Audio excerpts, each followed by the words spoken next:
All right, we got Jack Higgs, and I'm incredibly excited to have him on the show because I don't know if I've ever said this to anyone, but in many ways, I think everything I learned about activism, I learned from Aussies. Wow. Because there have been That says a Aussies, lot. I mean, not just Patty Mark, but Peter Singer, obviously, the writer of Animal Liberation, and then more recently, Christophe Force, the guy who shot the Minion. And I had, honestly, just one of the best conversations I've had with anybody about investigations. But of all the Aussies, I think there's a good argument that the boldest, wildest stuff is being done by you and Tash. So can you just share a little bit about what you guys are up to and what your theory is of animal rights? I mean, why is it that you're doing kind of the things you're doing? And tell people first, what is it that you do? Yeah, so I'm obviously an animal rights activist and I work alongside Tash Peterson. And we've been doing activism we were doing activism before we met each other, and that's actually how we met. But we started collaborating together around 2021. It was actually during the COVID period, and everyone was like kind of locked down, businesses were going quiet. And then we're like, let's just keep going. And we started doing our own thing. And so Tash is all about disruptive activism, really. I mean, we do outreach, we do, we do group protests. We actually did a lot of DXE. That's how we actually met, is through doing direct action activism. Really? Yes, that's amazing. Yes. Okay. So cool. So cool. That's why I'm excited to be talking to you. So, Sure. And so then it kind of just grew from there, and Tash decided to do her own thing, and I was the filmer. I was a videographer, really. And so we started going to places like McDonald's.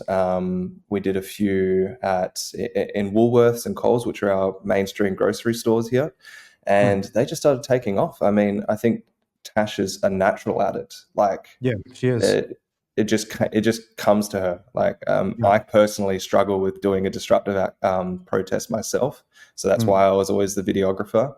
And yeah, I mean, I got to say, really you stand up to beating pretty well for someone who struggles with disruptive protest. I've seen a lot of video of you I think I've seen you getting whipped, kicked, picked up and carried around by a bunch of men. Yeah. I don't even remember what video that was. So I'm so kind of surprised for you to say that your struggle with disruptive activism. Well, to tell you the truth, Wayne, I get super nervous every single time. Really? Yeah, so nervous. Like, I remember the first one that I filmed of Tash. It was super tame. Like, it was just at McDonald's, and she was just, speaking out. And I just remember, like, the whole time I'm filming, I just have a lump in my throat, and I'm just like, I'm just focusing on this. Like, I have definitely got a lot more confident with time. Like, if we were to go do one today, I probably wouldn't care as much. I'd get a little bit nervous, but I would say over the years, every single time I've been very nervous. And just as a specific example that you mentioned where I got picked up, that was a Christmas protest we did at a butcher just last year. And it was the one that we planned to pour fake blood on the window of the butcher, the window pane that's covering the meat. And we had planned that for like maybe 2 weeks prior. And that whole time, because we knew this butcher, we've been there multiple times, and I know what they're like. They're normally pretty chill, but I just know their personality type, and I just think they've been holding back. So I just knew in my mind. There's like a little bit of a dark edge. Yes, exactly. Especially in Western Australia. We can talk about Western Australia specifically, because I think that state stands out as compared to Victoria and New South Wales in terms of activism. But so I was just visualizing it, nervous, like the worst things that could happen. And on that day, literally, I was chased by butchers. They didn't even care about Tash. They didn't even bother with her. They just saw me with the camera. I was the only guy probably. And they chased me around and they picked me up and like almost destroyed our camera gear. It was just crazy. Yeah, I think I saw at one point Tash also getting picked up and her giving a little kick to somebody. Saying, you're destroying your camera. Or was that the different video? Maybe that's a different video. That is a different video. All right, never mind then. I'm trying to think of the one. But but Tash has been this assaulted. Is actually one times. of the things about demonstrations. It's especially if facilities like animal agricultural facilities or even butchers, they always go for the camera person. Yes. It really is the case that they're less concerned about the disruption than they are about the documentation of the disruption. Yes, which is really which says a interesting. lot, doesn't it? It's Yes, very, yes. very interesting. Because for example, if you see like the Extinction Rebellion protests where they sit down on roads or block traffic, or, DXC's done this too. No one ever goes to the camera people there, right? They're like, I don't care about the camera people. I want you not to sit on the road. But when you're documenting even a butcher, where you're documenting kind of what's happening to animals, even dead animals who've been carved up and packaged into products for people to buy, the people always go after the camera person. And I think that's really, really instructive about what this is really about. It's not about the disruption. It's about, they don't want people talking about, documenting, publicizing cruelty to animals. And so the camera is the most dangerous weapon we have in a lot of ways. Yes, no, you're spot on. There is a big difference in terms of when we're like in specific protest mode or trying to expose insider farms and slaughterhouses. The reaction specifically to what is being filmed seems to be the issue for them, which absolutely says everything about the industry. They don't want the truth to be exposed to the public via a documentary or a videotape, which it's. And we have definitely copped that over the last few years, Tash and I, in terms of just the reaction to us. And I'll just quickly touch on what I meant by Western Australia specifically. We've done protests. I'm in Victoria at the moment. And we've done protests here before, and every single time, the reaction from staff members and just staff members in general, and the police are so tame. They just do not care. They're so used to activists here. Yeah, they're just used to it, just activism in general, like whether it be climate activists. We did this one in Louis Vuitton, and it was one of our like most hardcore ones, to be honest. Like Tash was in there, she stripped off, poured blood all down the stairs, and was doing a full speak out. And they just stood there and looked at her. Nothing, not even a word. Just like the police came, they came in, they walked past her. And Tash is just like, oh, what do I do now? I'm not used to this.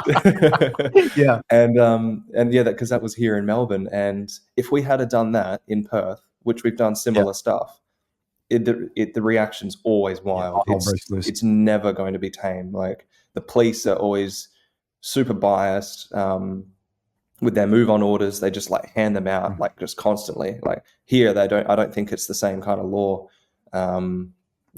That's to say the least. Yeah. You see that difference in the United States too, primarily between, I guess, Western Australia is probably more rural. Is it more farmers and that sort of? It's a big piece of, it's a very big state, and it's a lot of farming, lots of farming. Okay. Yeah. So for example, when we did a sit-in, in fact, the first sit-in in Daylight Open Rescue in San Francisco, actually just a few blocks from where I'm sitting right now, it's literally, I could walk there in 3 minutes. There's this live animal slaughterhouse for chickens.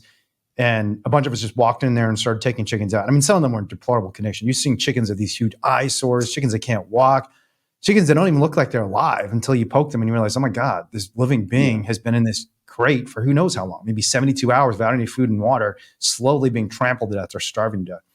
And so we just started taking the chickens out.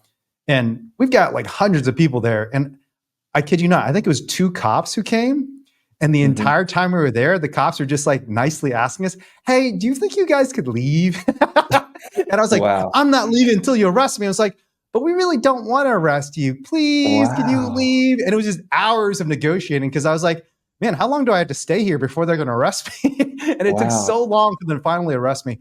And then when they arrested me, they refused to make an officer's arrest. They did a citizen's arrest instead, which basically required the company to say, we're reporting this guy for criminal conduct, and we're going to sign the actual arrest citation sheet. So when the cop brings you in, the reporting officer is actually a citizen. It's not even the cop who brings you into the jail cell. And they brought me in and let me go immediately. That was San Francisco. Wow. Sonoma County, very similar.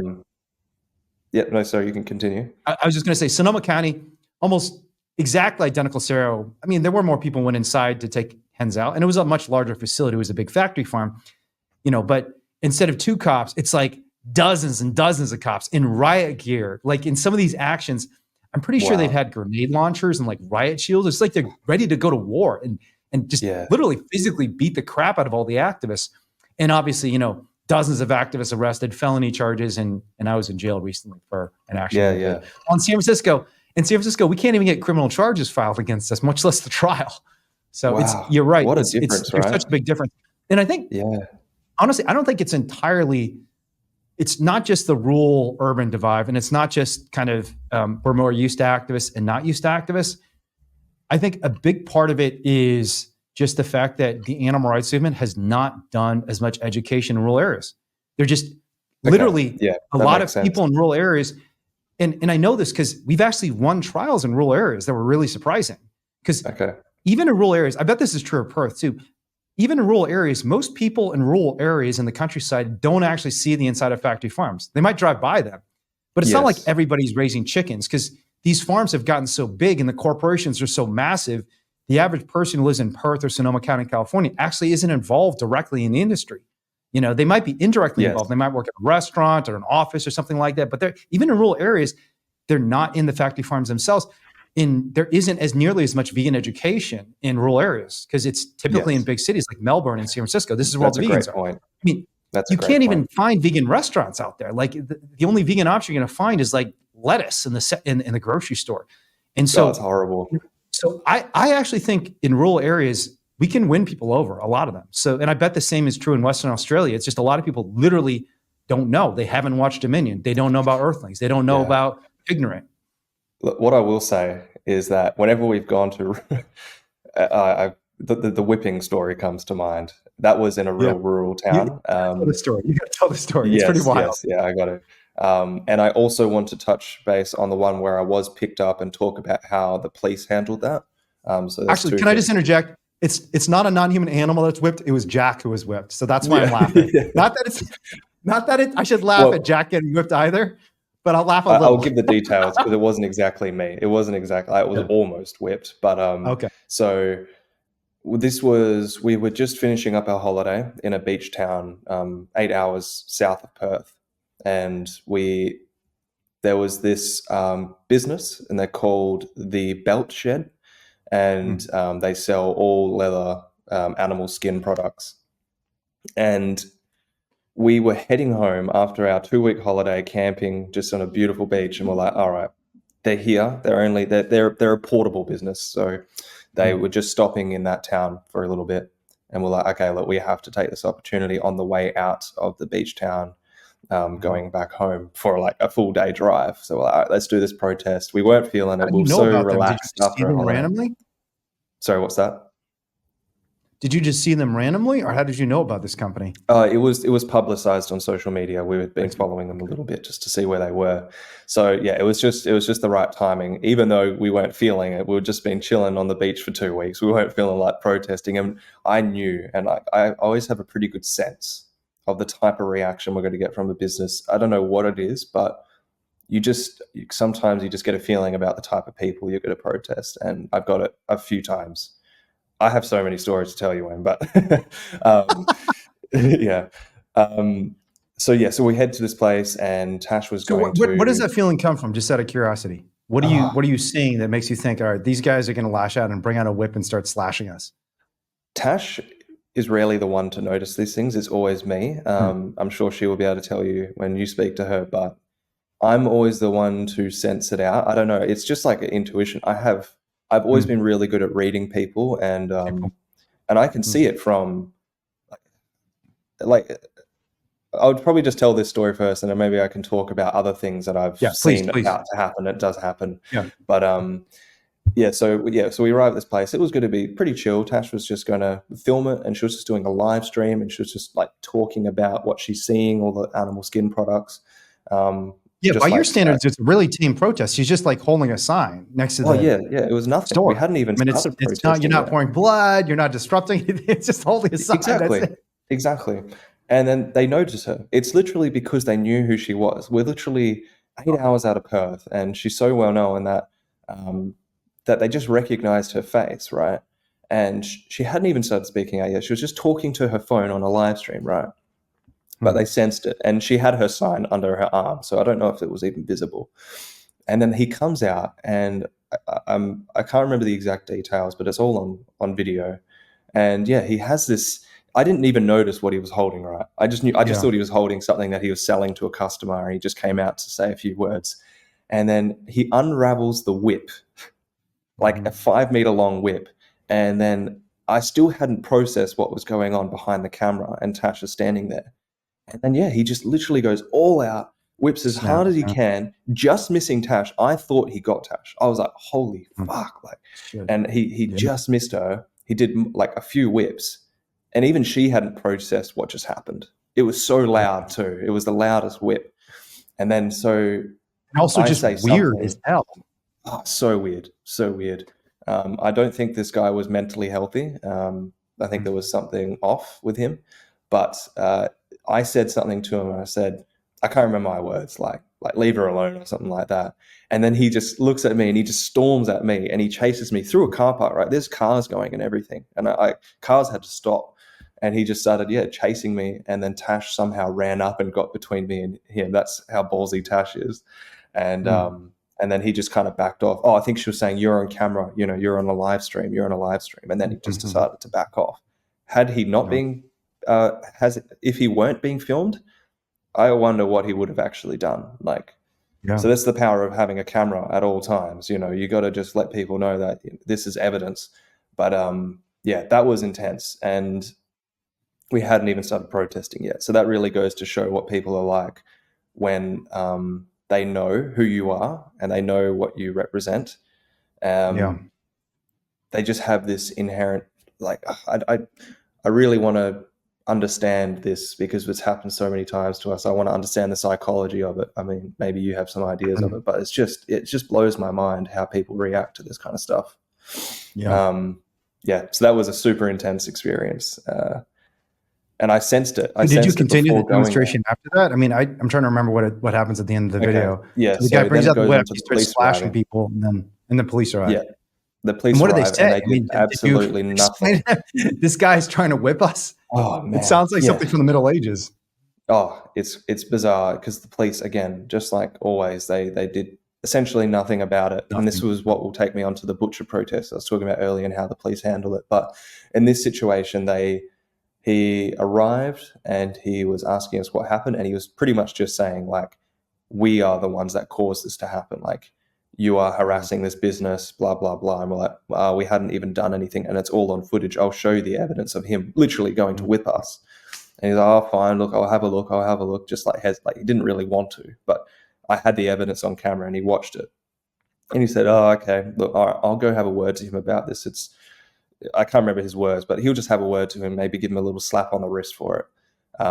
So then he goes to speak to the guy that almost whipped us, and we're waiting for the police officer to come back and maybe tell him what he's got to charge him with, because he literally went to assault us, and then the police officers just get in their car and they're getting ready to leave, and we're like, wait, what? We just showed this guy. We just showed him evidence of him going to fucking whip us. And so we had to go follow the cops back and said, what are you going to do about it? Like, we didn't do anything wrong. And they came at us. Oh, well, you just need to leave the area, okay? It's all on camera. I can't remember what was said, but it blew my mind. And it's just the same story every time with the police. So is there something like a right to free speech in Australia? In the United States, we have this thing called the First Amendment, which is the first in the Bill of Rights, and in many ways considered the most important of the civil rights we have in the United States. But I know a lot of other countries don't have that enshrined in a constitution, but if there's a legal right to free speech in Australia? Oh, I can't tell you specifically. I have heard that I don't know if it's Western Australia or Australia in general, that we don't have specific human rights laws. Like, there's some laws that have been left out, and I've been told by lawyers about that. But unfortunately, I don't know the specifics, but I know that lawyers, especially on the East Coast here in Victoria and New South Wales, when talking about Western Australian laws, they say it's very draconian. They're very different laws. They're very like Wild West laws. They just, and like, to give you a specific example of that, because I was going to go into the butcher protests, and when I was picked up, and we went to the police because I was going to report, assault or whatever. I don't know if assault is the actual word for it. There's another one, isn't there? Anyway, we'll go into the report. Assault in the United States would be the right word. If someone's menacing you and threatening to strike you, that's what assault is. That's Most people think assault is actually a physical contact, but it actually isn't. It's just menacing someone and threatening them with physical contact that's going to cause them some damage. What is the physical, like when you're actually physically assaulted? Battery. That's what I'm... Yes.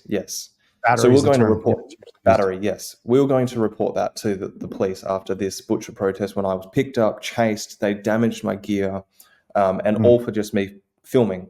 I wasn't Yeah. a part of the protest technically. And the police said, "Yep, we've seen the footage. We just literally got there. So the police have already seen the footage that we posted on our social media."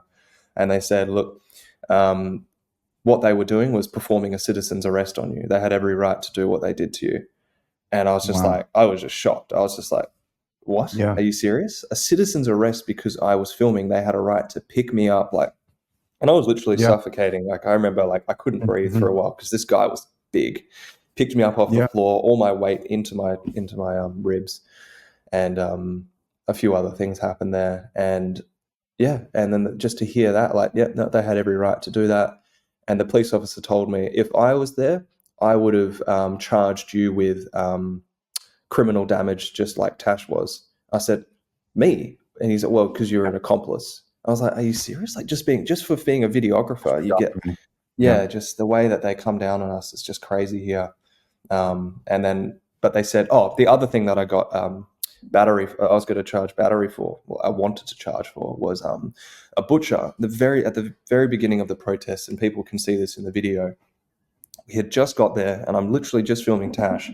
A very big guy, big butcher, comes up behind me and shoves me with all his weight into my back, launches me like a few meters forward. I just happened to still stay on my feet.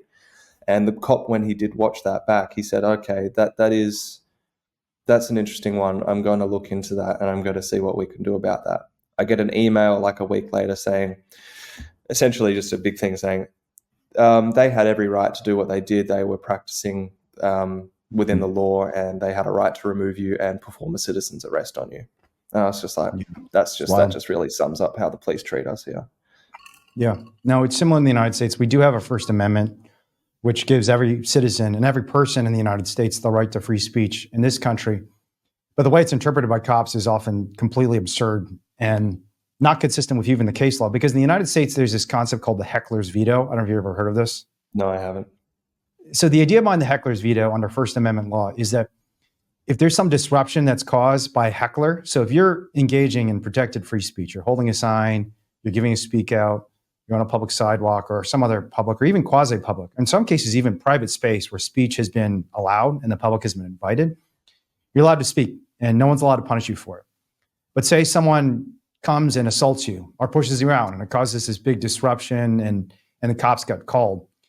If the cops say, look, the problem is you're causing this disruption because these hecklers are attacking you, that is profoundly unconstitutional. It's called the heckler's veto. It basically gives every heckler of any viewpoint a right to veto your speech.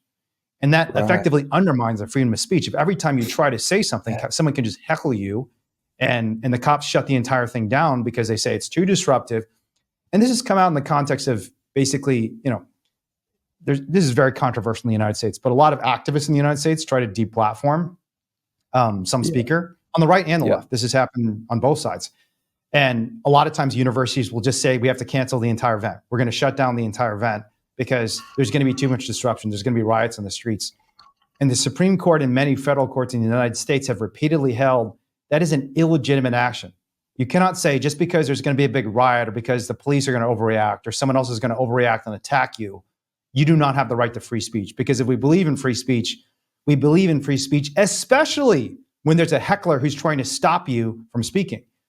And to the extent Australia and the UK want to actually have real free speech, they need to protect speakers from the heckler's veto. They can't say, sorry, dude, somebody pulled out a whip, so your protest gets shut down. Yeah. They need to stop the person with the whip, and unfortunately, a lot of cops are just profoundly uneducated about the nature of the First Amendment and free speech. I'm not giving legal advice on the United States because I don't know the laws in Australia or the UK, but I know that just from a moral perspective, from a constitutional perspective, from a political perspective, if you give animal agriculture a heckler's veto, they're going to shut down everyone who criticizes this industry because they know that a lot of what we have to say is true and incredibly damaging to their bottom line. Absolutely. Yeah. Like here, they, especially in Western Australia, sorry, I can't actually speak for Victoria because I don't think it is the same here, but as I was saying earlier, they just hand out move-on orders, just like they're nothing. Every time they probably only have to see Tash's face just doing any type of protest, but within her rights, and they can just come up and just say, "Here's a move on order. You need to leave, and if you don't leave, you'll be charged criminally." And I think, so Tash really looked up the law on the move on orders, and specifically disorderly conduct, because they always say, "Oh, because you're being disorderly," which to a layman just sounds like you're not acting orderly. Like, it's as simple as that. But you would think the police would know what the actual law of disorderly is if they're going to be going around saying that you're acting disorderly. So Tash looked up the law, and I can't actually be specific on what it says, but it's something like acting or behaving in a way that is considered offensive, threatening, or I forget the third one. I don't know what it is in the US, but here there's a third one. But anyway, Tash knew the law, and she would bring that up to police every time they say it to her. And a lot of the time, they have no clue what the actual law is behind disorderly, despite them always saying, "You're acting disorderly, you need to leave." A lot of them don't know it. So it really just goes to show that the police, specifically here and probably in many other places and countries, often do not actually understand the law that they're trying to what's the word? Inflict on people, for lack of a better word. But which you would think, if you're going to enforce the law, you should know the law that you're enforcing to a degree, especially when they're going to misuse it on you and activists because they just don't like what you're saying. It's crazy. It really blows my mind.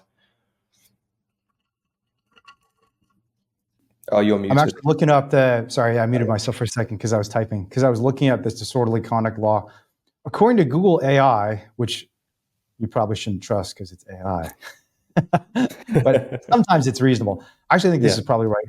According to Google AI, disorderly conduct in Australia requires someone to be behaving in a disorderly or offensive manner, to fight with another person, desiccate graze or interfere with corpses, throwing stones that do not cause injury, or hoaxes causing public nuisance.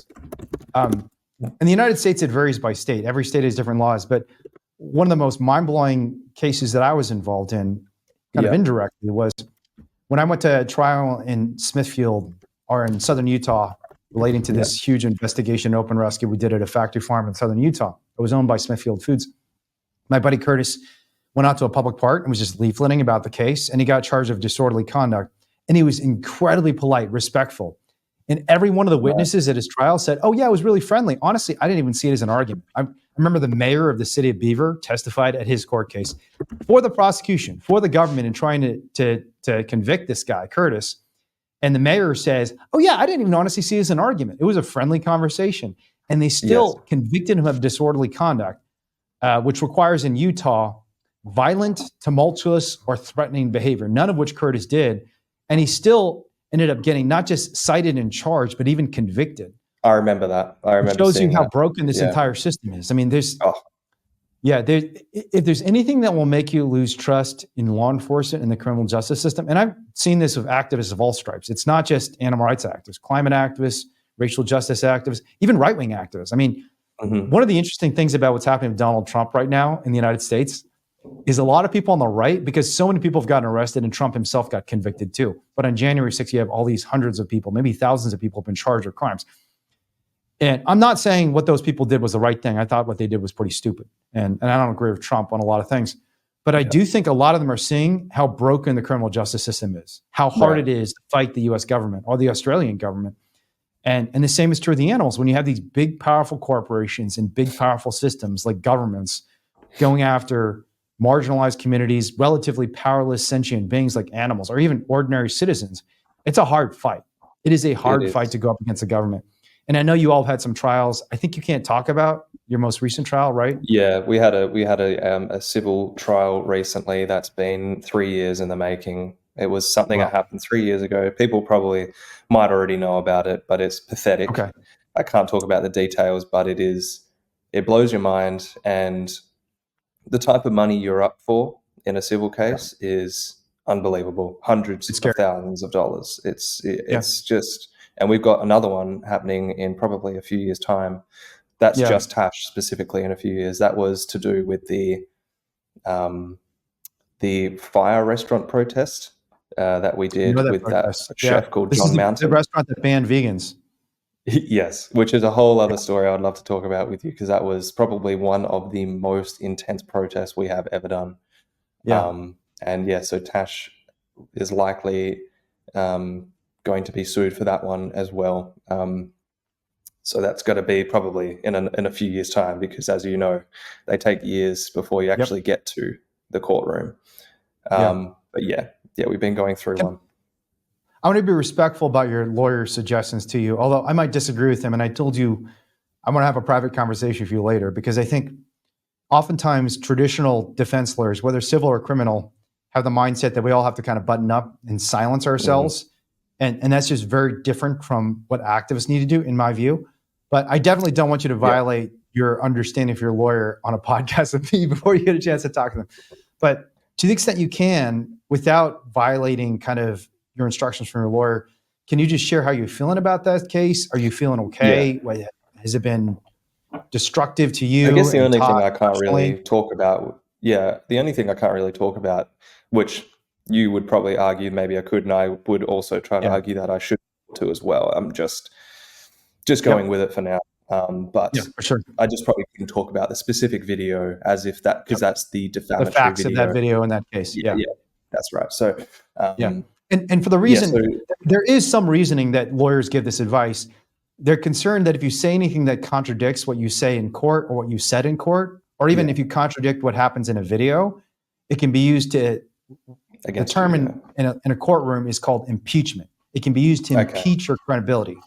And that's very damaging to a judge or jury. If they see you saying inconsistent things, or if the jury or judge thinks you're lying. Was this a jury trial or a judge trial? A judge trial. Okay. Yeah, judges especially can be kind of hard asses about this, because, and it's funny because judges lie all the time. I mean, I've seen it happen, but they're everyone who puts on one of these robes tends to be someone who's very much a rule follower, not a rule breaker. They tend to be people who don't like it when they see anyone crossing lines of any sort, and saying something that contradicts yourself, or saying something in court that may not be true, or based on some other evidence from a podcast, from a YouTube show, from something you've written, suggests that you're lying in court, becomes a large problem for a lot of activists. But let's caveat that and just say, I mean, how are you feeling about the case? What has it been like to be sued? And can you remind me what was the company that sued you? Sorry, are you talking about the actual lawyer business or the plaintiffs themselves? The plaintiffs. The plaintiffs themselves. Who is the plaintiff in the case that sued you? Without giving too many details, it's a local. I guess it's fine to say they're like a veterinary business, to say the least. And interesting. And so the trial happened last week, and it was, look, the judge is, as far as I can tell, probably one of the better judges that we could get. He seems like a fair person. As far as I can tell, obviously they don't give a lot of their views until their actual, their verdicts. But it was still an intense week, nonetheless. 10 o'clock to 5 o'clock most days, Monday to Friday, and we gave our evidence, they gave their evidence. And it was just towards the end that we started to realize, and Tash will be able to talk about specifics with you, because their lawyer, the opposition's lawyer, oh man, he's not a good guy, to say the least. He really tried to out Tash with many things. To summarize, I am expecting the worst, to be honest. I'm expecting the worst. Always hope for the best, but just the way that the system has treated us in the past, I don't see that the civil court's going to be much different. And as you know, you're up for it could be up for $500,000, to say the least. Hundreds of thousands. Yeah.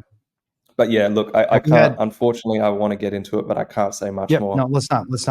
You know, I'm forgetting that in Australia, there are also much stricter rules about courtroom privacy, which are bizarre to me because in the United States, everything in court has to be public. But I think in Australia, there are laws that prevent you reporting about certain types of cases even. I think like sexual assault cases, if you report about them, Right. you know, it can be a crime in Australia. So let's be mindful of that. I Yeah. will say this, that while the criminal cases have gotten a lot of attention in the animal rights movement, and I've been prosecuted, I don't even know how many times now. And actually, for those of you who don't know this, we've actually won or had most of the cases dismissed. So out of the, you know, That's awesome. dozens of times I've been arrested and charged of various alleged crimes, rescues, disruptions, whatever it is, I've only been convicted twice out of all the dozens of cases. But in many ways, the more dangerous cases, and Patty Mark, the founder of Animal Liberation Victoria, the person who coined the term open rescue for the first time, she said the same thing. The most dangerous cases are the civil cases. Because it's not even because obviously they can't put you in prison because that's the difference between a civil and a criminal case. In a civil case, Yeah. you're just trying to get compensation from some damage. But there are two things about the civil cases that make them really dangerous. One is they can tangle you up in just legal disputes and bureaucracy for sometimes years, depositions, injunctions, all sorts of orders, discovery, which is basically the exchanging of documents. They can force you to come in for depositions. They can force you to disclose all your documents, your emails, and it happens kind of endlessly, seemingly. Oh, yeah. So that's one problem. Just it entangles you in this massive legal process, and it's like dying by 1,000 bureaucratic paper cuts. And I'm sure you had that experience, and I'm sorry. Mm-hmm. But the second thing is, you're right. Sometimes the damage awards are just astronomically high. And we had activists. I don't know if you heard about this case, but we had two activists openly rescue two dying hens from a facility where 20% of the birds were dying every single year. And thousands of them were found by the industry's own admission, by the owner of the company's own testimony. They were dying from cannibalism. They were eating each other alive. And these two birds had been pecked clean of feathers. They were on the verge of being cannibalized. And for removing these two birds and taking them to the vet, we had activists get hit with a $331,000 restitution judgment, which is a civil judgment. I had another case where we removed two turkeys from a farm that was marketing itself as free range. It's called Diesel Turkey Ranch, the highest rated turkey farm in the entire Whole Foods supply chain. Whole Foods is this big organic natural grocer in the United States that loves to talk about how they treat animals with compassion. So we just checked it out. Lo and behold, you see the same factory farm conditions in every other turkey farm. One of the first experiences I had at this farm is I open a door and there's a bird with a gaping hole in her side crammed up against the corner of the farm because she's desperately trying to escape this massive crowd of other birds. She's too sick to walk and she's just dragging herself along the bottom of the barn. We document this footage. We take two turkeys out for veterinary care, both of whom even the company concedes were extremely sick and were going to die. I am currently liable for $300,000 for moving these two turkeys. And unbelievable. I'm not saying this is going to happen to everyone. And I actually think that one of the movement's most important objectives has to be to figure out a better strategy to civilly defend activists, not just criminally defend activists. Because in criminal defense cases, in many ways, you have more rights. For example, you have a right to counsel. Generally, in a criminal case in the United States, I don't know if this is true of Australia, but in the United States, you don't have to pay for an attorney. They will provide you an attorney. Civil case, you don't get that right. So my guess is you had to find attorneys who are willing to work for you for free, or you had to pay for them yourself. Am I right? We've been extremely lucky in them actually representing us pro bono, but it wasn't that case initially, and it was going to be expensive. So we were just extremely lucky with them. Yeah. And by expensive, Jack's not just talking about thousands or even tens of thousands, potentially hundreds of thousands of dollars just to defend yourself, setting aside what the judgment is. It's astronomical. So we definitely need to think as a movement, how do we prevent these companies? Because when you're doing, the one thing you should know about this, Jack, which, I mean, hopefully will give you and Tash a lot of comfort, is they sue you because you're effective. Because they're using a lot of money too to go after you. Yeah. And the only reason they're bringing these cases, because typically, even when they get these judgments, I mean, this judgment against me in the Diesel case, like I live on the floor of my friend's living room apartment. I'm on food stamps. They're not going to get any money from me because I don't have any money. They've taken all my money away. I've used all my money on investigations and rescues. And typically activists, I can't speak to you in Tasha's situation, my guess is you're not billionaires who have like hundreds of thousands of dollars you're going to be able to give to the industry, even if they win.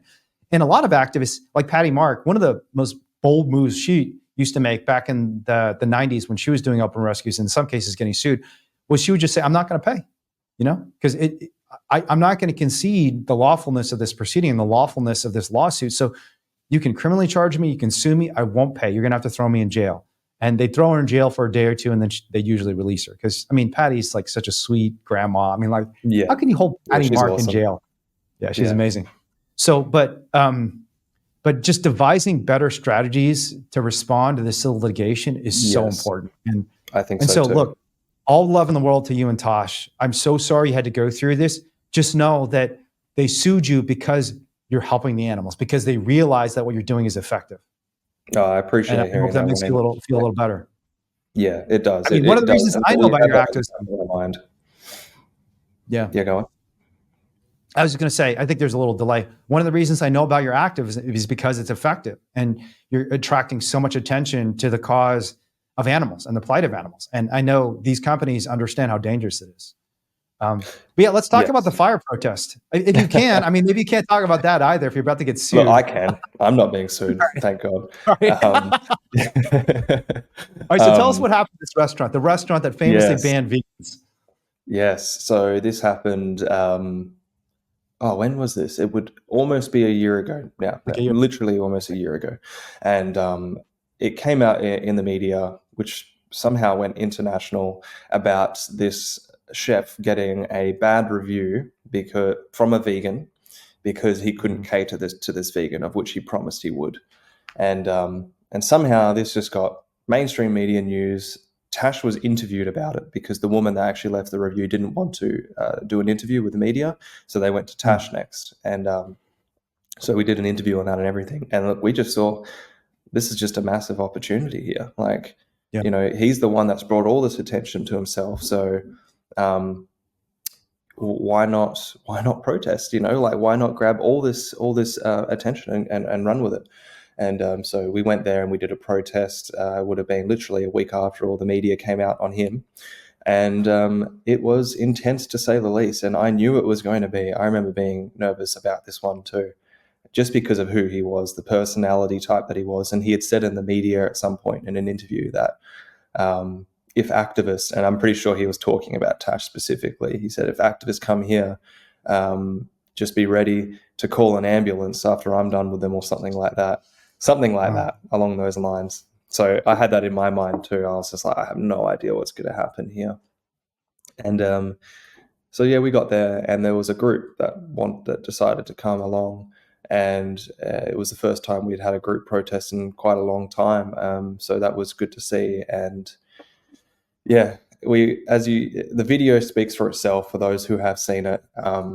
It got lots of attention. I think over 1 million views on Facebook, I think the one that I posted. So it obviously was entertaining for people to watch. And we walk in, Tash starts speaking out as she does. And we cut out for a second, but Jack, you were just sharing that you had this very entertaining video. And I will say that's actually something that's neglected in activism.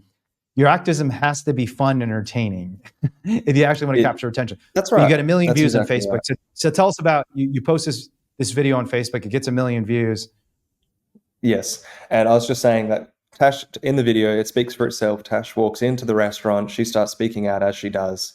And again, like I said earlier, the chef comes and literally just ignores Tash, like the butchers did in that other protest I mentioned. He walks around Tash and he comes straight for me, and he grabs me by the collar and he just like picks me up, and I'm like filming like this, I'm just like filming, still trying to get the footage, and he's carrying me out of the restaurant. He hadn't even said anything to me. He didn't even ask me to leave. If he asked me to leave, I probably would have left because I didn't want to get a trespass. And he's just saying his words to me. He's just like, I can't remember the exact words, but he was just doing like little threats, like, "Oh, you'll see what I'm going to do to you," or something like that. He's very egotistical, to say the least. And he takes me out the front, and luckily we had a backup filmer, so we had somebody filming through the windows and was capturing all of this. So all of the footage that I couldn't really get would switch to the iPhone. and he's just holding me out the front. He has this real thing against me. It's very interesting. And then all the protesters were still inside, and then eventually they were all kicked out as well, and we continued protesting out the front. And we had TVs, we had the screams of pigs in gas chambers, and it was just intense. The video speaks for itself, so if anyone hasn't seen it, go watch it. It was a very, I will say, quote unquote, entertaining protest, but still very intense nonetheless. And anyway, that then resulted in lots of media attention, lots and lots of media attention. In the week after that, more interviews for Tash. And we decided to go back again the following week. I don't know why. I think we just knew that this place was hot in the media, so let's make the most of this. And we went back, and but we didn't go inside this time, and we knew not to step on their property because they were obviously trying to charge us with whatever they could. And we have been criminally charged. We're actually going to court on that next month. But yeah, so we stayed out the front this time, and we had the screams of pigs in gas chambers. And I think this was actually not too long after Chris Delforce had released his really high quality footage of the gas chambers of when he was above the gondolas, as you've probably seen that yourself. So we were making use of that, and we had that on TV. And he came out this time, and he was angry. He was very, very angry. And he charged for me initially, I believe. And I can't remember what happened there. I seemed to get out of. He grabbed my arm, and I got out of it, and I just continued to film. That's my goal. I'm always just trying to film, and he was chasing me around a little bit, and then he gave up on me, goes back inside. Tash continues to play the screams, and then he comes out, storms out, and this is all on video, and he literally is trying to grab the megaphone, but he's got Tash in a lock, like her arm is locked in it, and he's slinging her around very intensely. Like she was bleeding after this on her hand. Like literally picking her up, kind of. Like slinging her around. She was still on the floor, but Tash wasn't letting go of the megaphone, and he had her arm kind of locked and was just, back and forth, just really slinging her around. And, he's like much bigger than Tash. And so then another activist who was there came up behind him and actually put him in a lock and got him off. And then that turned into a little bit of a scruffle as well. So, it was an intense protest, and it was amazing in terms of bringing attention to animal rights. And that's exactly what we do. We try to look for these, these opportunities, to say the least. It's just like when we see an opportunity, that's how we plan our disruptive activism now. We'll also do it around certain occasions like Christmas or Easter, stuff like that. But this one it just came to us on a platter. It just happened to be in Perth, getting heaps of attention, and that's what happened.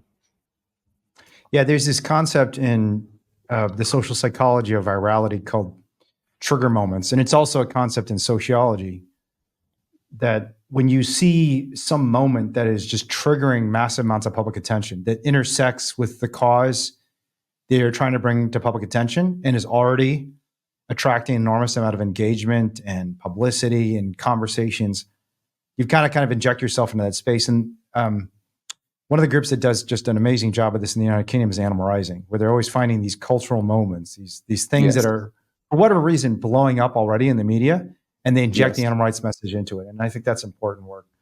Has anyone tried to talk to this dude who owns this restaurant to figure out what is his deal with vegans? Why is he so mad? Actually, there's a guy that we've done a few debates through. He's not vegan. He just happens to put together certain debates and stuff like that here in Perth. And he was trying to get John Mountain in an interview with Tash and myself, but John really didn't want to. I think it's because John's the owner of Fire. Yes. I think it's specifically because at that time he was getting a violence restraining order put on Tash, which in itself is unbelievable. Which actually another story follows from that, but whether we get into that or not today. But so this guy ended up just interviewing John himself, which I'm pretty sure is still on YouTube, and really shows the type of person John is in this full hour-long discussion. He's just not a good guy, to be honest, and I'm not surprised by all the things that he did now in hindsight of kind of the type of person he is. He does it all for attention. He loves it. he just loves being in the limelight. He has a history being on a cooking show in the UK where there's a video on the internet of him like literally smashing up the set because somebody gave him a bad review. Like one of the chefs gave him a bad review on TV. So he has a history of this kind of stuff.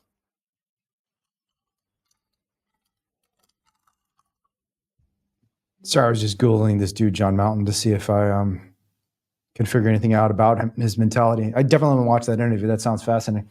This relates to one of the questions you asked me earlier, that, why is it that some people react so violently? Why is it that some people, like this belt protest where the guy comes out with a whip. These, these guys are literally lifting you up at a butcher shop and smashing your cameras and assaulting you physically, or this John Mountain guy. And this might surprise a lot of people, but to me, one of the reasons people react that way is because in their heart, they actually feel guilty. I believe, and I'll explain myself, because what I found is that if you just look at your personal experience, when you're out of control and angry about something, it's usually because you feel hurt or you feel a little insecure about something. If someone comes up to you and says, like if I came up to you tomorrow and said, "Hey, Jack, I know the truth about you. You're really a unicorn, aren't you? Ha ha, I outed you." And you'd be like, "What? I'm not a unicorn. Who cares? Even if I were a unicorn, that doesn't matter." You might think that's kind of cool. I'd actually think it's pretty cool. But it's not true anyways. It's not true and it doesn't matter. So who cares? And people react violently the more the criticism actually hurts, and it hurts because they realize it's valid. It's kind of like if you're in you and Tash, it's obvious that you guys are dating. Like even in your romantic relationships, when your partner criticizes you and there's some truth to it, it's different. Hopefully you don't react violently, but those are the moments where you're most emotional. If they say something like, "I know you left the dishes out. Why'd you do that?" And you're like, and it wasn't you, and it was like, your mom or your roommate or something, like, you can just say like, "Oh, no, it wasn't me. I'm sorry that happened, but it actually wasn't me." And your partner's like, "Oh, okay, I'm sorry. I shouldn't have gotten mad." And you're both fine. But the moments where it really hurts and you start getting irrational a little bit and out of control is when the criticism cuts deep because it's true. Yes. But here's the other interesting thing. I found, I don't know if you've ever experienced this, but I found some of the movement's strongest allies are people who initially are really, really angry about it for exactly that reason, because they're actually kind of hurt. They realize that what you're saying is not true. And like, I found this is kind of shocking. A lot of times when the people are heckling and attacking you, if someone else, obviously it's never going to work. If you're the person who's in a fight with them, they're not going to listen to you regardless. But if someone else, like if you play the good cop, bad cop game with them and someone comes up to them and is a good cop and says, "Hey, tell me more about how you're feeling and what your concern is," a lot of times you find them kind of walking back their position and saying, like people screaming bacon. That happens all the time in animal rights protests. Bacon, bacon. You go and talk to them, you realize, "Oh, I just don't think animals are being hurt because I think it's stupid, and that's why they're so upset and screaming bacon." And when you just talk them through rationally, all right, well, if animals were being hurt, what would your response be? A lot of times they'll say, "Yeah, well, actually, the truth is I don't want animals to be hurt either." And and I've seen that happen so many times. There's a video we've had it happen many times. Yeah, there's the best example of this that I remember actually recording in a video. There's this video of these like teenage boys. Like teenage boys normally are the worst. They're in a group. It's almost like a pack of wolves. They're like coming up and they're screaming at us and selling. It was a protest where a bunch of activists had laid out their bodies onto a plate to show, that it doesn't matter what type of sentient being it is, whether it's a human, a pig, a cow, a chicken, a dog, who cares? We just shouldn't be killing and eating other animals or ourselves, obviously. And you got this pack of teenagers who are like, literally, I think they're like almost spitting on people, just like joking and running and interfering with the camera, trying to interfere with the protest. And I was the good cop in this context. A lot of times I'm the bad cop. I'm the one who's actually doing the disruption. But in this case, I was just like walking to the side, and I don't even look like I'm a protester because I was probably wearing a shirt like this. And I just like calmly tried to talk to them about how they felt. And I just said, well, how would you feel if somebody ate a dog? Would that be something that got you mad? What if somebody ate a cat? Like if you don't like the human comparison, what is a comparison that makes sense to you? And it's pretty shocking. Like all of them, almost 180 degrees, when we gave them an outlet and said, like, look, you can be a part of this. We're not trying to say you're a terrible human being. At the end of the day, if you're upset about this, it might be because you're actually upset about the possibility that you're involved in animal cruelty. And if I can give you an escape route and show you, you don't have to be involved in this.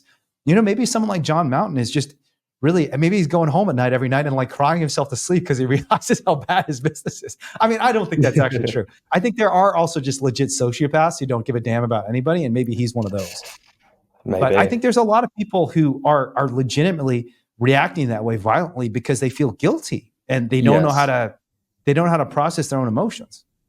Yeah, look, we've had many situations where Tash has been in the middle of a protest and, the hecklers might come, and Tash will actually then engage with them and just have a normal outreach discussion with them, either after or sometimes during. And, or to be honest, we have people walk past us all the time who know us and yell something out and heckle some type of, and just try to troll us. And then we'll go and we'll just have a normal discussion with them. We're not triggered. We're used to it. And like you said, just meet them where they're at. And literally pretty much every single time, even our biggest trolls that we happen to come across in person do a 180-degree flip, and they then tell you how they actually feel. Yeah. And always, I would say 90% of the time, they are against animal abuse. Animal cruelty. Yeah. They just don't see the abuse in animal agriculture. They don't see it as abuse. Yeah, but I've had discussions, and I actually have had people on my YouTube where I'm inviting like my trolls who want to like debate me in the comment section. And I bring them on, and often you can have a good discussion with them. Yeah, and they might not always agree with you by the end of this conversation, but you can get them to agree and concede on many facts that that us as animal rights activists do promote, and it's often around animal abuse and them being against animal abuse and cruelty. And I always ask this question to people. I do it often in outreach discussions, like just without any context of veganism. It's just like, what's your thoughts on animal abuse and cruelty? They discuss their thoughts. It's horrible, it's disgusting. And I say, what should the punishment be? What should the consequences be? And they say things that, blow your mind. Like they should be executed. Yeah, they should be executed. I know, it's wild. And that's to say the least. And I'm just like, wow, there you go. And that's a really good place to start with people, because that sets up the rest of the conversation. Because anything they say that goes against that, they're just a massive hypocrite. They're contradicting themselves. It's like you just said animal abusers should be executed, and here you are defending slaughterhouses now. Yeah, that is such a great outreach tactic, and it reminds me of just kind of a point that's important to make just from the perspective of sociology and effective movements, which is one of the things movements need to do to show the world that we need change is what Doug McAdam, a Stanford sociologist, called cognitive liberation. And the idea behind cognitive liberation is pointing out the difference between the world as it exists and the values people hold. That the more massive that gap is, the more the opportunity is for activists to interject and say, like, look, we got to bridge that gap. The things that you say you want are not the things that actually exist in the real world. And that's what creates this sense of collective grievance, that we together see something in the world that is not aligned with our values. But the other piece of that is collective hope. You need to show people both, look, there's a big gap between the world as it exists and the world that you want, the world that you believe in, but also that we have the power to actually bridge that gap. And when you do those two things, you can create massive movements. And I have to say, like, I said this to you before we even started, and I mentioned this at the very beginning of this conversation. I think there's a good argument that Australia, more than any other country, has been doing this effectively for decades. I mean, you go back to the OG, Peter Hsiung himself, the guy who wrote the book Animal Liberation and triggered this entire movement. Patty Mark, the person who launched the movement for open rescue. You have people like Chris Del Force, who did the follow-up to Earthlings, Dominion, which is, in my view, probably the best single documentary documenting all the abuses to animals that exist, especially in animal agriculture. Leah Dolinger. And then you have you and Tash. So, I mean, one question I have for you is, like, what is it about Australia that has made all these kind of very famous vegans and animal rights influencers? Like, what is there something about the culture? Is it about the people? Is it about the policy? Is it about the history of Australia that has led to all these extremely high impact, famous animal rights activists? Like, what do you think it is? Yeah, well, just to add on to those names, we also have Joey Carbstrong and James Aspey. Joey Carbstrong, absolutely, Yeah, and but yeah, so And James Aspey is an Aussie too. yeah, he is. I don't And understand it. What is it about Australia and the animals? I've gosh, been I trying to don't figure this out know. because if we could figure it out, we could replicate it, right? We could just say like, look, let's just do what the Aussies are doing because they're obviously creating all these incredibly high impact activists, and it's I believe you when you say Tash is recognized in the public because I've heard a lot of people like Leah Dolinger who was doing all these open rescues. She was getting tons of media attention. Yeah. Patty Mark in the 90s when she started Open Rescue was on every major national newspaper for years. So I'm trying to figure out what it is about Australia that makes it particularly open to or receptive to this often extremely bold animal rights activism. I'm also curious as to whether you think veganism is bigger in Australia than other countries in light of the fact that so many activists who are internationally known have come from Australia. But, yeah, so there's a few things that I could try to point out, but I really don't know for sure. But I mean, we have a relatively small population, 25 million people or something like that. Really? It's probably more It's now. that small? Yeah, it's like nothing. It's like nothing Wow. really when you think about the size of Australia. It's because we can only really inhabit the coasts. Obviously there are people inside the middle of Australia, but pretty much none because it's very much like a desert. And so I'd say like because the population is so small, maybe our ability to get to the top of a media outlet is the threshold is much easier. lower. Like for Tash to get in, like she was just on the front cover last week of the West Australian newspaper, and just because of who she is and what was happening in our civil case. So maybe it's just like when an animal rights activist does come out in Australia, their ability to get to the top of a media outlet in Australia is very high, is very easy. Maybe that's one thing. But also, gosh, I mean, it's our, I don't know what it is. I really can't say. I mean, we have a very laid back culture in Australia. So maybe we stand out a lot more when we do get disruptive. But look, I want to know what you think. I mean, I know you probably don't know as much as I would because I live here in Australia, but I don't actually have a good answer for you. It does surprise me because you're not wrong in saying that we seem to have a lot of big activists come out of Australia. Yeah. I mean, one thing that I think of is there's this finding in sociology that innovation, not just moral and political innovation, but even technological innovation tends to come from the periphery of society rather than the core. And Australia is kind of just a weird country in a lot of ways. It is. I mean, you've got weird animals like marsupials. It's a young country. It's very new. Oh, sorry. And when I say young country, I'm referring to colonial Australia. Yeah, of course. Yeah. But so, and it's an island, so it's kind of just separated from everything else. So just weird ideas. Even if you look at genetics, for example, in biology, one of the reasons Darwin went to Galapagos and studied the islands is because each of the islands allowed for very different evolution because it's a small island that's separated from all the other islands. So you'd find a finch on one island that is completely about digging on the ground and can't even fly because in that island there were no predators that would harm these birds and they could find roots and tubers in the ground very easily. Another island, almost exactly the same species with very small differences, had evolved in a very short period of time to like fly majestically because there are tons of predators and all the food they're getting is like bugs in the air, and they're both finches. And so maybe Australia is kind of a weird place because it's this little island that has allowed weird ideas and weird beliefs to develop. And so animal rights is one of them. But then I think like, wouldn't that mean Australia would also have like leading gay rights activists, civil rights activists of all sorts? And maybe that's true too. And I just don't know about it. But it does seem like it's something distinct about animals that Australia just has tons of extremely prominent animal rights activists. I had no idea the population is 25 million. That is much, much smaller than the population of California. Just one state. How bizarre is that? That's crazy when you put it like that. Yeah, and yet there's so many just not just influential in Australia, globally influential. I mean, again, like you look at Joey and James. I mean, there used to be this triumvirate of three big influencers: Joey, James, and Ed, all from Australia. And not just in Australia, in the United States, they're probably the most influential vegans in the United States too. Yeah, so if we could just find that magic sauce and replicate it everywhere, that'd be pretty amazing. Yeah. It is crazy. I mean, the only other thing I can point to, which is probably not the case, but our colonial Australia is built on convict settlements. So a lot of it kind of like we do have this kind of.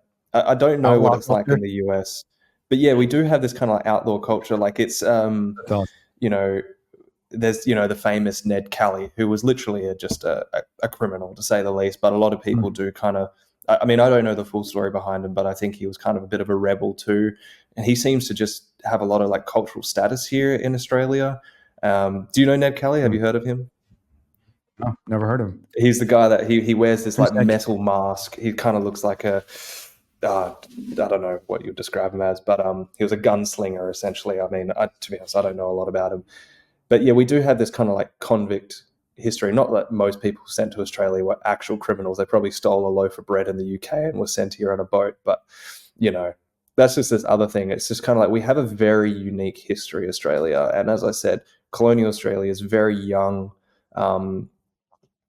We don't have like a very rich history. So it's kind of, look, I'm just naming characteristics of Australia, but you're right in saying that we do stand out as being very unique, and maybe that's kind of been a bit of a boiling pot for certain activist types to come out of the woods. I don't know. I just Googled Ned Kelly and I'm looking at some images of him. This is the weirdest fucking guy I've ever seen in my life. I know, He seems to be wearing a metal can with a gun. Yes. Like of a little slit. So he's confused as to whether he's a knight or a gunslinger. Why is he famous in Australia? Yeah, that's right. Just because he's just a weird people dude. Like you might just occasionally see a Ned Kelly shirt. Yeah, you might see a Ned Kelly shirt. You might see a sticker of him on the back of like some Bogan's ute. It's just an interesting point that I thought of, and I don't know if that has some type of influence on our type of like rebellious culture. Maybe. I have no idea. I'm just spitballing. Yeah. All right, so I'm looking at his Wikipedia page. He's an Australian bushranger, outlaw, gang leader, and convicted police murderer. He's known for wearing a suit of bulletproof armor during his final shootout with the police, apparently involving a metal can he put over his head. So why do people like this guy? He sounds kind of ridiculous to me. I know. It's kind of like how people kind of like... He died at 25, too. He didn't even live that long. Darth Vader and stuff like that. Yeah, go on. Yeah. Wow. Okay, that's pretty wild. His Wikipedia page is super long, too. This is like one of the longest Wikipedia pages I've ever seen. So apparently a lot of people are interested in him. Yeah. And his armor is still on display in a museum. Mm-hmm. It's crazy, when I Googled him, the first thing I thought of, have you ever seen Monty Python's Holy Grail?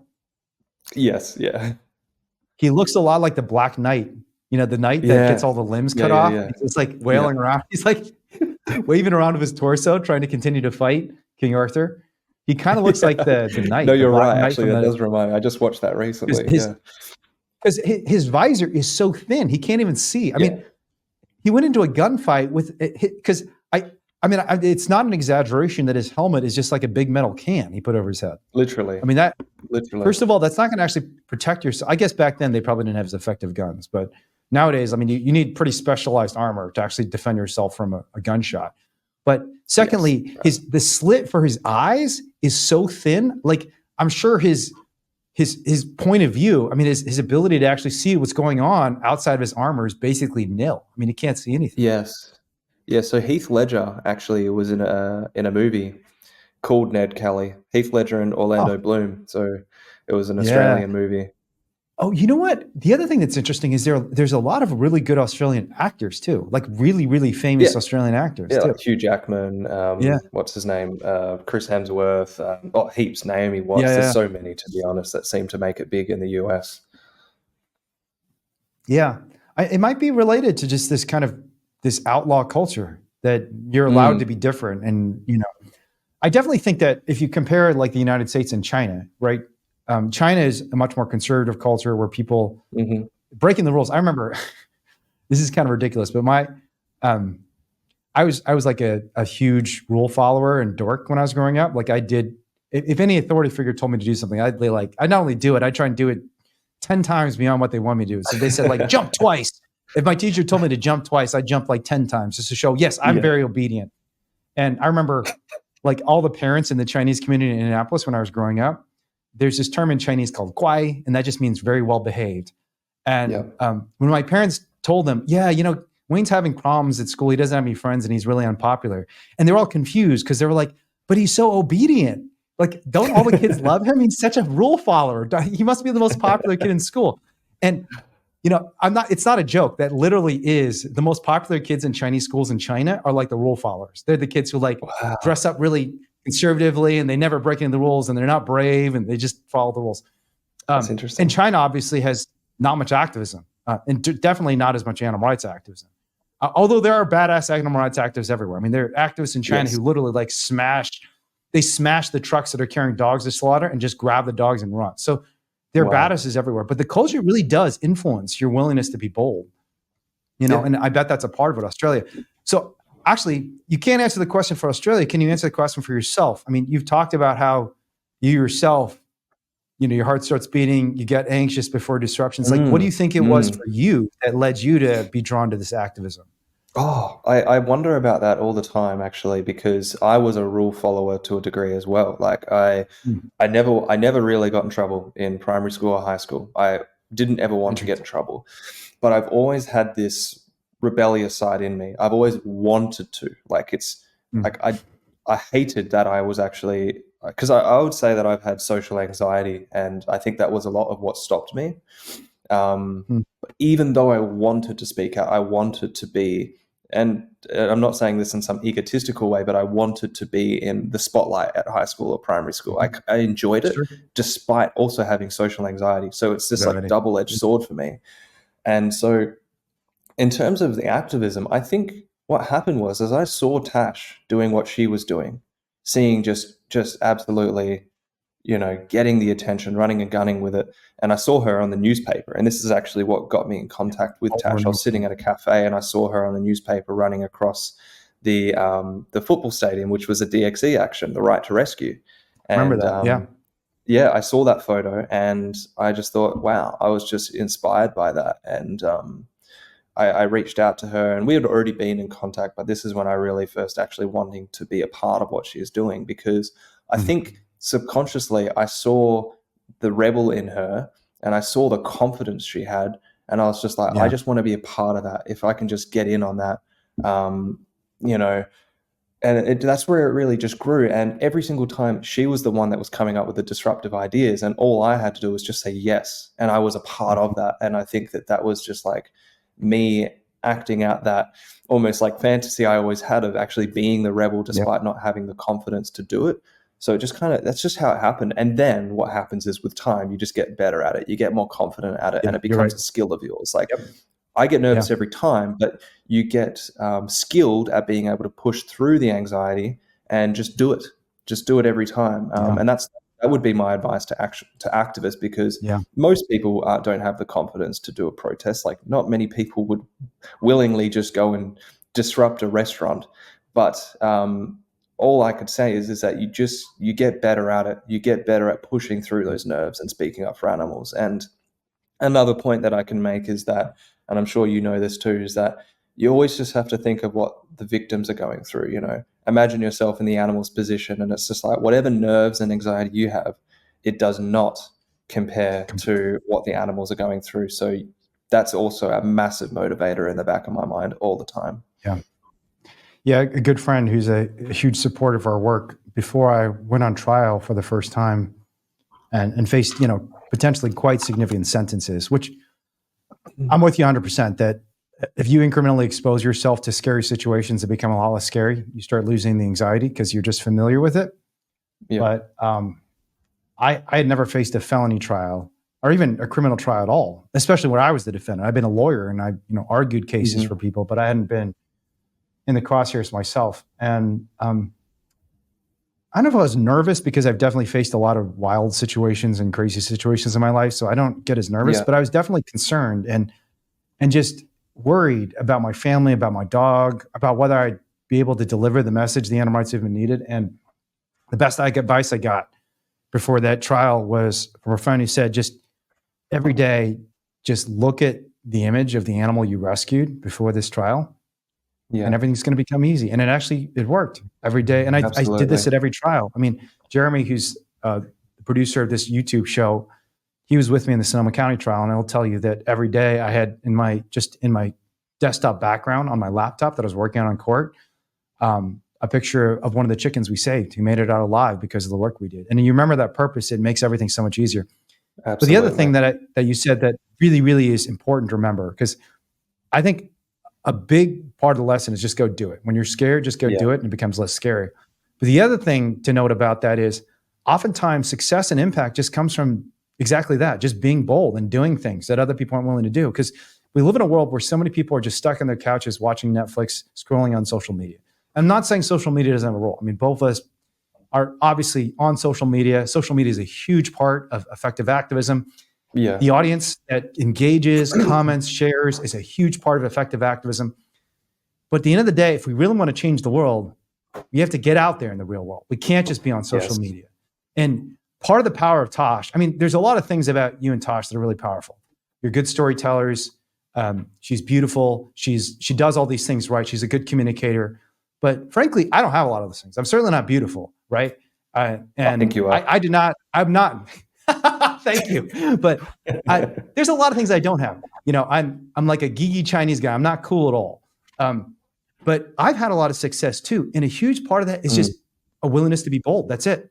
Yeah, absolutely. If you do that, it's amazing how much you can accomplish in a world where everyone is afraid. In a world where everyone is afraid, simply being bold is enough to change the entire fucking world. It really is. Yeah. And if we just have enough people who are willing to be bold, get out there and challenge themselves. It's not just challenging the industry, it's challenging your own anxiety and fear. Yes. You get out there and do a speak out. And this is one of the most powerful things about doing a disruption or speak out. It's not just the impact on the world. And oftentimes it does have huge impacts. And Tash and what's happened in Australia and you are examples of that. Even going back to Peter Singer in 1975, when he wrote the first sentence of the book, Animal Liberation, that was an incredibly bold sentence. The sentence was, and I'll remember this until the day I die because it changed my life. This is a book about the tyranny of human over non-human animals. Tyranny. And even me as an animal lover, I was someone who was an animal lover. I thought I cared about animal welfare. I read that book and I thought, has this guy gone insane? Like tyranny? Come on, you can't be serious. And I was an animal lover. So that was an incredibly bold statement. And he did create and evoke a lot of negative reactions, but partly because he was bold in defense of the truth, the world changed. An entire movement has been built off of that sentence. This is a book about the tyranny of human over non-human animals.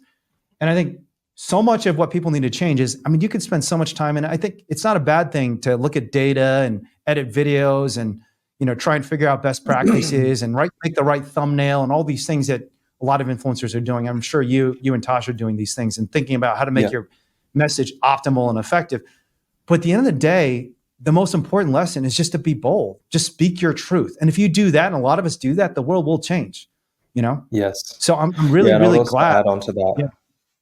Yeah, I was just going to add on to that. Like another thing that just came to my mind is just to be authentic. I know that sounds very cliche, but you're going to be the best activist you can be when you tap into your own skills and attributes. Like if you can figure out what you're good at, like for me personally, I can't, still to this day, I don't think I can really lead a disruptive protest like Tash can. It just, I'm not a confrontational person. Like but I know that I can at least film well. I know that I'm good at that. And I know that I can put myself into these situations. But at this point in time, I don't think I can do what she does. So I always just knew that, look, this is what I can do, you know, to help this and get this out there. And I can turn up every time. And among other skills, among other things that I've now worked out over the years. And that's another thing. You don't know what you're actually good at until you start doing it and you practice it for years, literally. Like at the start, I could just film. Now I can video edit. Now I can outreach. Now I can take part in many more things. So just know what you're good at and really harness those and be bold with them, but also just be authentic to who you are and just see where that takes you, because we all need to be unique. We need activism diversity. We all need to be doing different. We can't do the same thing. We can't have 1,000 Tashes running into, well, I think we should. I absolutely think we do need 1,000 Tashes, but I'm just saying that with it, the impact wouldn't be the same if everyone was just copying Tash. If you're interested in disruptive activism, do it 100%. That's exactly what we want, but do it your way, you know, bring your own personality into it, your own skill set. So that's what I'll add on to that. Yeah. And I agree with that 100%. And, you know, when I watch kind of your conversations or even kind of the way you interact with people at protests, it's different than Tash it's still bold. It's bold in a different way. You're still being authentic to yourself. You're still stating the truth about animal rights in a very powerful way, but it's with a tone that you feel comfortable with, that is you, that is Jack Higgs, not Tash Peterson. And that's really crucial, because I think, I mean, one of the things we're seeing around the world, I bet this is up in Australia too, although I haven't looked at the survey data, but in the United States and in Europe, I've definitely seen an enormous amount of survey data showing that Americans and citizens around the world are increasingly distrustful of institutions like the media or even the government. And a big part of that is because they're starting to realize it's all just some stupid performance. You've got this politician dancing around telling you what you want to hear. You've got media outlets that have no backbone and have no soul and are trying to pretend to be neutral on issues and always, both sides in every debate. And you don't even know what they actually think because they're performers. I mean, it's theater. And the rise of independent media is one of the most significant changes in just human civilization, not just in culture, not just in activism, but in all of human civilization. And one of the tricky things is, and I actually had to ask you this, especially since you struggle with anxiety, because I struggle with this. It turns out being authentic is actually kind of hard, because I think most of the time, especially when you're speaking, when you're on a podcast like this, you come across to me as just incredibly authentic in the way you communicate and just saying what you think. But I bet that took time. So I wonder, I mean, when you say be authentic, has there been anything in your kind of history or that you've read or listened to or learned that has helped you kind of be more real? Because it's hard sometimes. It's because most of us are kind of trained and taught to tell people what they want to hear instead of what we actually believe, right?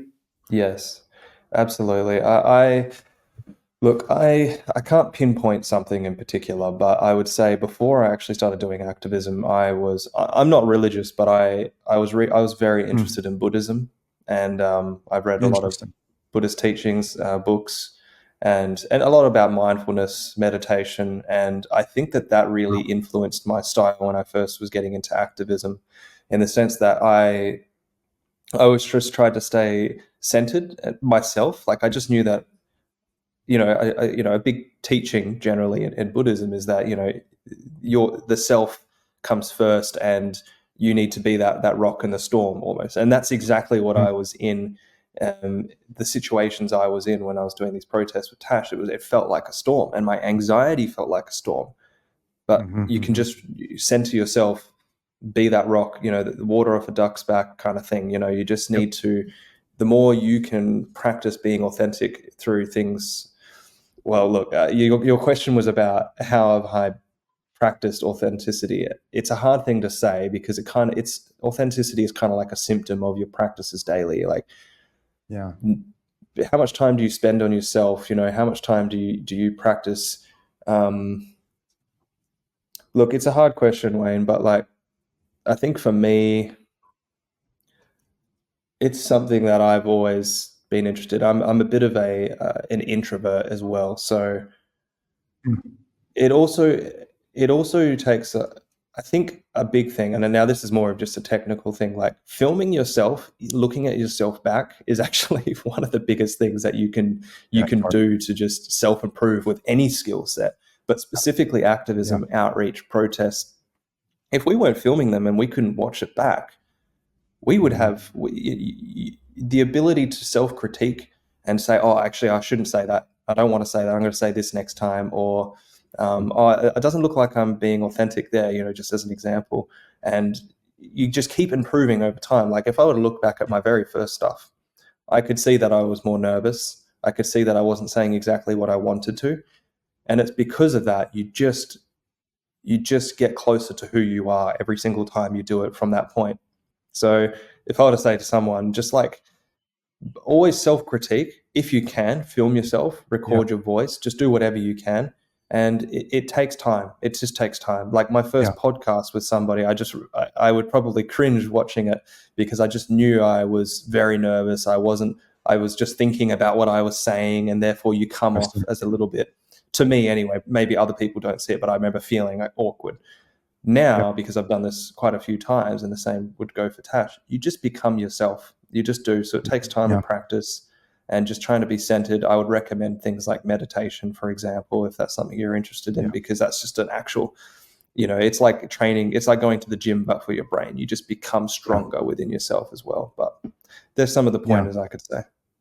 Yeah, that's great advice. And I think you're right. And it's so bizarre until you really unpack it a little bit, why you have to practice authenticity, but you kind of do. And when you think about what makes people comfortable, I mean, generally you're authentic when you feel comfortable, like around your best friends or around your family, right? You're really comfortable. You can be authentic with them. You don't have to hide anything.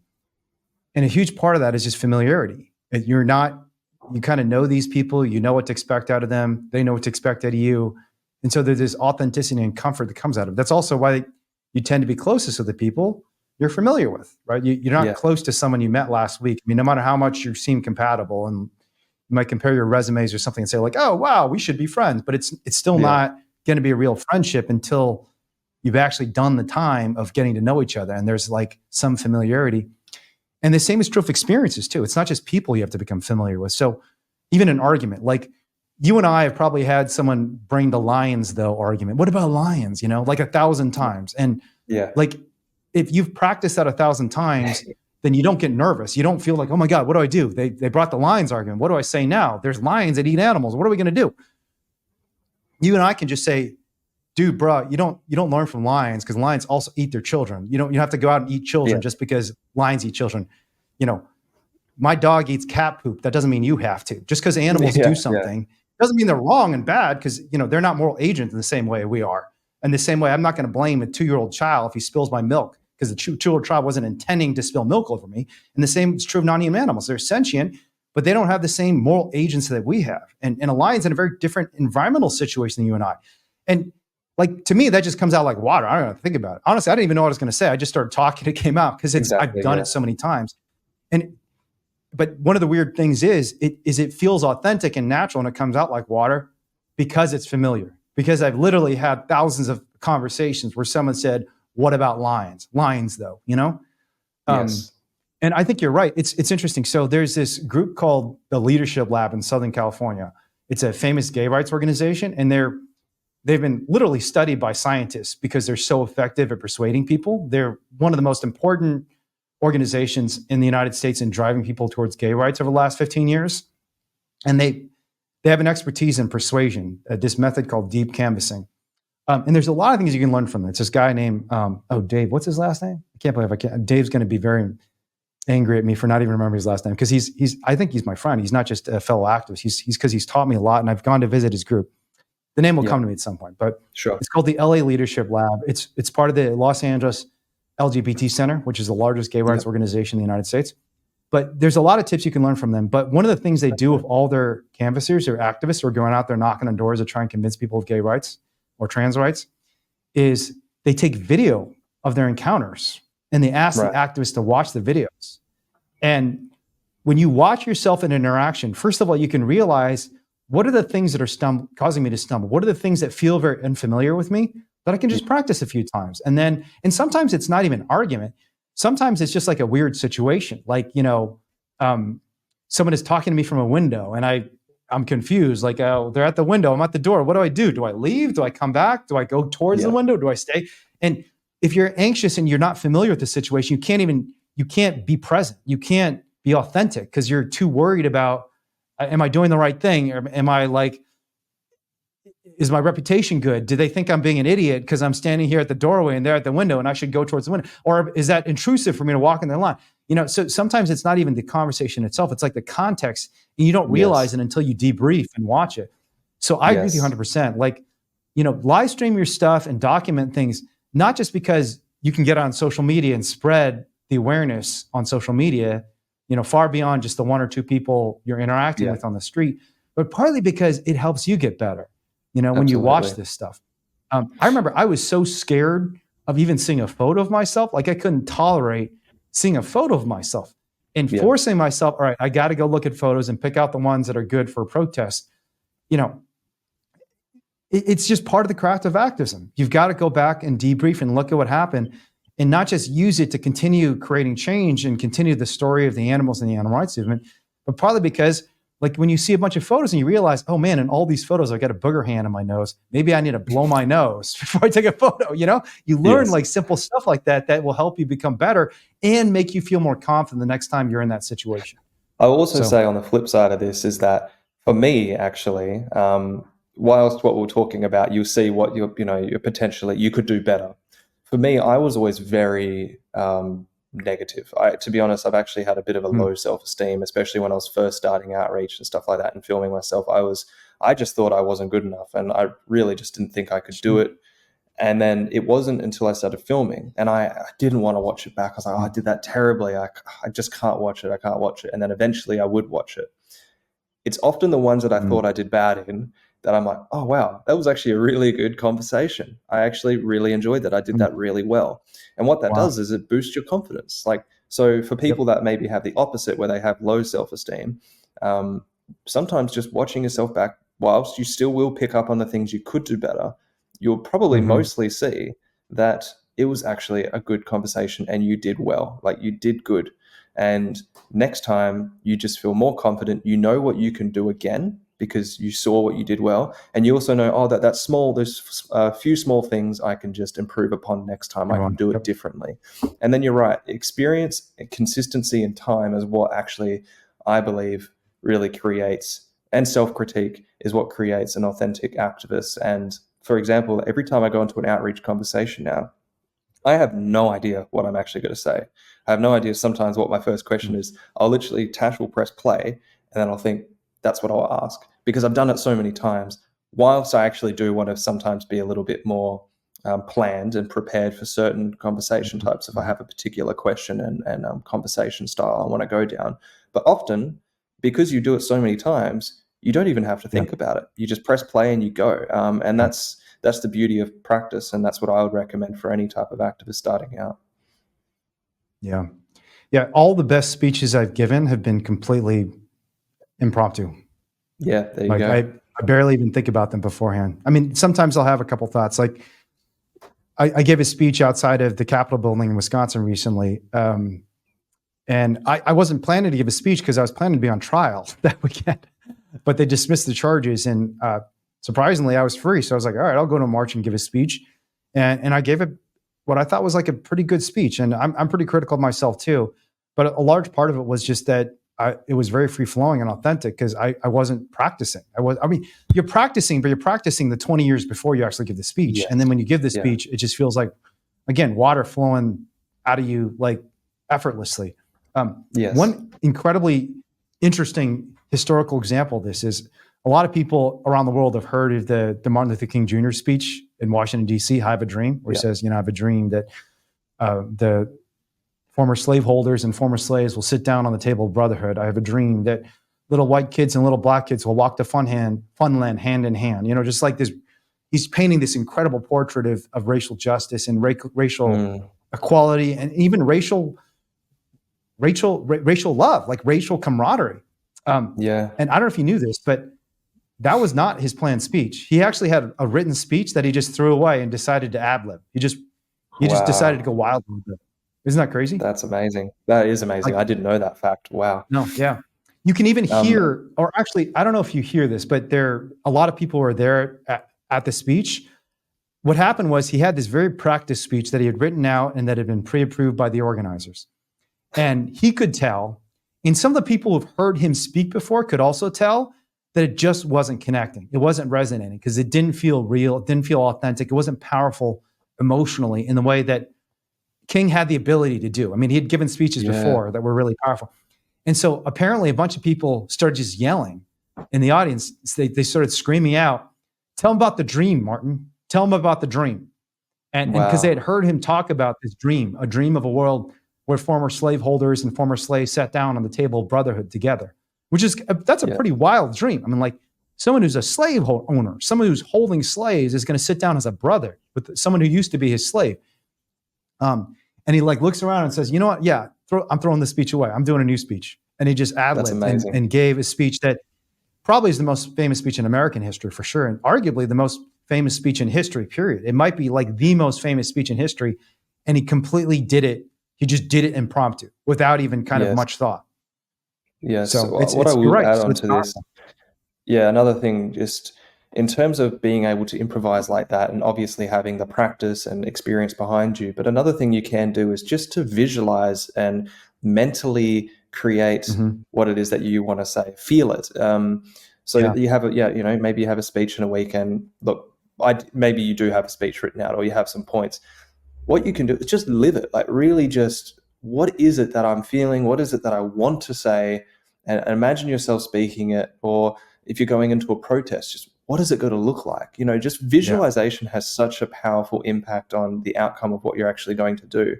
It increases your confidence. And I think there was this study, I'm not 100% sure on it because I remember reading it a long time ago, but it was like comparing two basketball groups, one that was actually practicing their shot um, in person physically, and another group that just visualized it over and over again, like for Mm. a week or something like that. To be honest, I don't know the timeline of it, but I think the outcome was something like they both got better at their shots, and it was just like, Wow. I don't know the title of it or anything like that, but I remember seeing this a long Yeah. time ago, and that stuck with me because it's like the power of the mind in terms of actually improving at something just by visualization. So that's another Yeah. thing that people can do before they're going into any type of activism or any type of endeavor like that. Yeah. The mind body connection is pretty wild. The craziest thing I heard recently is there was a study done. This is going to sound like magic, but it's actually true, and it was done by a Harvard psychologist. They did this study where they just sped up the clocks and didn't tell people. And so at the beginning of the study, I didn't explain this properly. At the beginning of the study, they gave people a little scratch, just a tiny little scratch and a wound on their arm. And they had people sit and do some task. And I don't think the people necessarily even knew exactly what was being studied. But what they were trying to study was how fast it takes for a wound to heal. Yeah. And in the treatment where they sped up the clocks and people thought the wound should have healed by now, right? Because it's like 5 hours, 10 hours ahead of time rather than 3 hours or 2 hours, the wound actually healed faster. So all they did was speed up the clocks, and wounds actually healed faster. And because there's a deep mind body connection. And if you expect something to happen, if you think, oh, it's been like 10 hours, my wound should have healed, the wound actually heals faster.